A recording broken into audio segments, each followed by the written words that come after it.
yung tinatawag na hamonado. Hamonado. Ito baboy po to. Na niluluto sa pineapple juice at saka 7-Up lang. Up. Oh, pinipigilan yung ngiti ni ate. May naalala sa dyan sa inikot-ikot niya. Dito nga ulit kami sa may Pasay, Libertad Palengke. So binalikan namin si nanay kasi balita namin may bagong, hindi naman bago, dati na, pero meron siya ulit ngayon. Ito po yung tinatawag na hamonado. Hamonado. Ito baboy po to. Na niluluto sa pineapple juice at saka 7-Up lang. Paano naman yung ganito na 400 per kilo. 400 per kilo. Isang ganito? Isang buong ganito? Ito isang buo nito, wala pa to 1 kilo, siguro mga 3/4 lang. More or less, mapatak ng 300 yan, isang ganyan. Oh, yung galing. Tapos nay, may nakita ako. Ano po, eto nay, ano po ito nay? Ito ang tinatawag na murkon. Gawa naman to sa baka. Oh. Same ng luto nito ang hamonado. Hindi, ito pineapple juice, ito tomato sauce. Para tayo nagmimichado. Ang sauce niya, paggawa ng sauce ito, para tayo nagmimichado. Para naman. Oo, magigisa ka ng bawang sibuyas, tomato sauce. Babad din. Saka mo siya ihulog para dahan-dahan siya lalambot. Naman 500 ang kilo nito. 500. Okay. Isang ganito, estimated, isang kilo na yan ay? Wala pa. Nay, yung sa kabila nay, may nakita rin po ako doon nay. Ano naman po doon nay? Ito ang tinatawag na Mongolian barbecue. Mongolian barbecue. Mongolian barbecue. Ang ginagamit naman dito, panay lomo ng baboy, tenderloin ng baboy. Sobrang lambot po niya Sobrang nay. lambot. Oo. Grabe. Pandagdag lasa. Oo.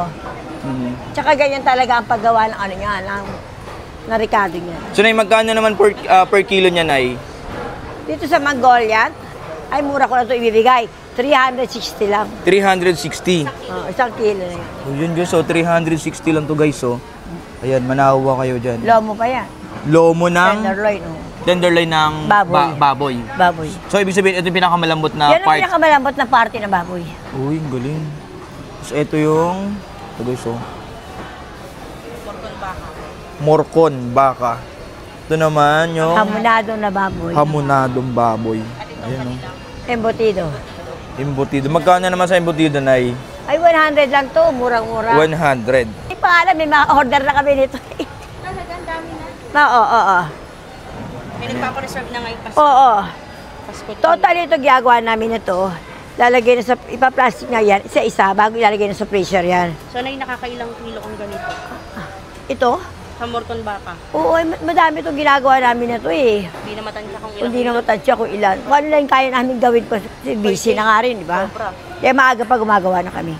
Guys, ito yung kanilang barbecue. Ito yung original flavor ng barbecue ni nanay na 340 per kilo. At ito ang tinatawag na Mongolian barbecue na 360 per kilo. So bagong ano to, tenderloin na part ng baboy. So pinakamalambot na parte ng baboy. So ito yung mga laman ng Morcon beef. Pickles, hotdog, saka ito ho yung celery, carrots. Lalagyan natin siya. Tsaka taba. Apo, taba ng baboy. Tsaka lalagyan din natin siya ng taba ng baka. Ayan. Tapos i-roll po natin siya ng dahan-dahan. Ayan.